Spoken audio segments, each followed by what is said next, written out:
যত চাপের মধ্যে পড়ে তত শক্তিশালী হয়ে আওয়ামী লীগ সম্পর্কে এদের ধারণা আছে কিনা জানি না। বঙ্গবন্ধুর আদর্শরা যে ধারণ করে এ দেশ চাইলে যাওয়ার মানে এই দেশেই তো মৃত্যু হইব, মৃত্যু তো আগে পরে একদিন হইবই। আদর্শের কারণে মৃত্যু হইলে এই মৃত্যু সম্মানে দেব। আমারে এরা ভাবছে যে আমারে বলে এক সময় বলে যে আপনি প্রধানমন্ত্রী হয়ে যাবেন, প্রেসিডেন্ট হয়ে যাবেন, এইসব বলে আমার লোভ দেখায়। কিন্তু এরা জানে না যে আমি স্বতন্ত্র এমপি হইলে আমার রক্তের মধ্যে বঙ্গবন্ধুর আদর্শ আছে। প্রধানমন্ত্রীর তো আর অমুক অমুকের লোভ বঙ্গবন্ধুরে কেউ দেখাইতে পারে না। আমি তার আদর্শের সৈনিক। যে কোনো মৃত্যুর প্রতিবাদ আমরা করি, কিন্তু তোমরা যদি আমার নেত্রীরে মেলাইন করতে চাও, জননেত্রী শেখ হাসিনারে তোমরা ক্ষমতা থেকে নামাইতে চাও, এতে বোঝা গেল তোমাদের মনের মধ্যে তোমরা সততা নাই। তোমাদের সাথে আর আমরা দেখতে পারি যারা আজকে আন্দোলন করে এরা তো আগুন দেয়, এরা মানুষ মারতে শিখছে। আর আওয়ামী লীগ এরা চিনে না, আওয়ামী লীগ মারতে না মরতেও শিখছে। আমরা বঙ্গবন্ধু কন্যারে এই ক্রাইসিস মোমেন্টে বাঁচানোর জন্য যে যার জায়গা থেকে আমরা দাঁড়াই। এদেরকে ব্রেইন ওয়াশ করছে, আমাদের লোকজনকে ব্রেইন ওয়াশ থেকে বাঁচাইতে হয়। এরা আমাদেরই সন্তান, এদের বিরুদ্ধে আমরা দাঁড়াইতে চাই না। এরা এই জীবনের শুরুতেই ধ্বংস করা শিখে যাচ্ছে। এদেরকে দিয়ে প্রকৃত নাগরিক বানাইতে পারবেন না। তাপস চলে গেছে, এইটা এদের গুজব এবং প্রপাগান্ডা। শামীম ওসমান নাই, কালকে সারাদিন শামীম ওসমান পার্টি অফিসে। এরা চাইতেছে এই গুজব করাইয়া এরা সরকার পতন ঘটাইতে চায়। আমার একটা বিশ্বাস, 2001 সাল থেকে আমি দেখছি আওয়ামী লীগকে, আওয়ামী লীগ যত চাপের মধ্যে পড়ে তত শক্তিশালী হয়ে। আওয়ামী লীগ সম্পর্কে এদের ধারণা আছে কিনা জানি না। বঙ্গবন্ধুর আদর্শরা যে ধারণ করে এ দেশ চাইলে যাওয়ার মানে এই দেশেই তো মৃত্যু হইব, মৃত্যু তো আগে পরে একদিন হইবই। আদর্শের কারণে মৃত্যু হইলে এই মৃত্যু সম্মানে দেব। আমি আওয়ামী লীগের সাথে নৌকার সাথে প্রতিদ্বন্দ্বিতা করে এমপি হয়েছি।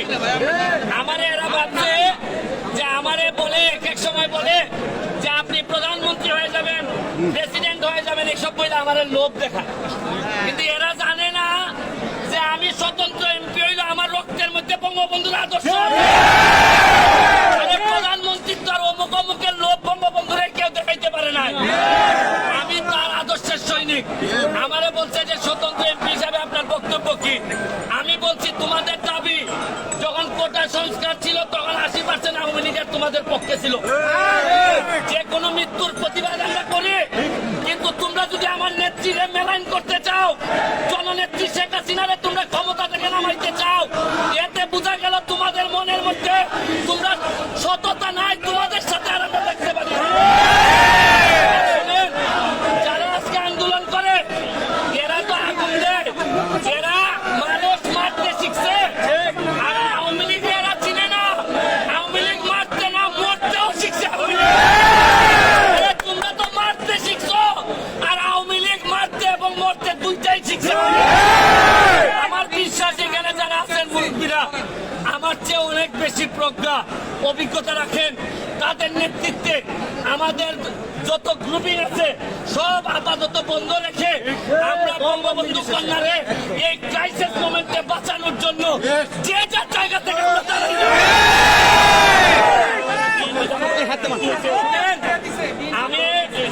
আমি এদেরকে জিজ্ঞেস করছি, তোমরা যে ক্ষমতা নিতে চাও শেখ হাসিনার কাছ থেকে, নিয়ে কারা হবা? তোমরা এমপি মন্ত্রী কারা হবা? তাহলে একটা কাজ করো, তোমরা যারা সমন্বয়ক, তোমরা 100 জন না 150 জন, তোমরা এসা ক্ষমতা নিয়ে যাও। কিন্তু তোমরা তো আইসবা না, তোমরা তো এই যোগ্যতা নয়। তোমরা বরং সুন্দর করে নিয়ে জামাতের হাতে দিয়ে দিবা ক্ষমতা। তোমরা ক্ষমতা দিবা না, তোমরা মুক্তিযুদ্ধের আদর্শটা নিয়ে জমা দিয়ে আসবা। এদেরকে ব্রেইন ওয়াশ করছে, আমাদের লোকজনকে ব্রেইন ওয়াশ থেকে বাঁচাইতে হয়। এরা আমাদেরই সন্তান, এদের বিরুদ্ধে আমরা দাঁড়াইতে চাই না। আমরা বারবার গার্জিয়ান গার্ডিয়ানদেরকে বলতে চাই, অযথা এদেরকে রক্তের খেলায় নামায়েন না। এরা এই জীবনের শুরুতেই ধ্বংস করা শিখে যাচ্ছে। এদেরকে দিয়ে প্রকৃত নাগরিক বানাইতে পারবেন না। আমি যত গার্ডিয়ান আছে তাদেরকে বলবো, এখনই এদেরকে আইন ভাঙার পথে নিয়ে যাবেন না। এরা আমাদের সন্তান, এরাই হবে ভবিষ্যৎ বাংলাদেশের সন্তান। আমি বলবো জামাত শিবিরে আর বিএনপির এই প্ররোচনায় পড়ে দেশটারে ধ্বংস করবেন না। এই দেশটার জননেত্রী শেখ হাসিনার হাতে প্রায় 30 বছর আগাই গেছে, আর এদের হাতে পড়লে আরো 50 বছর পিছাই যাবে।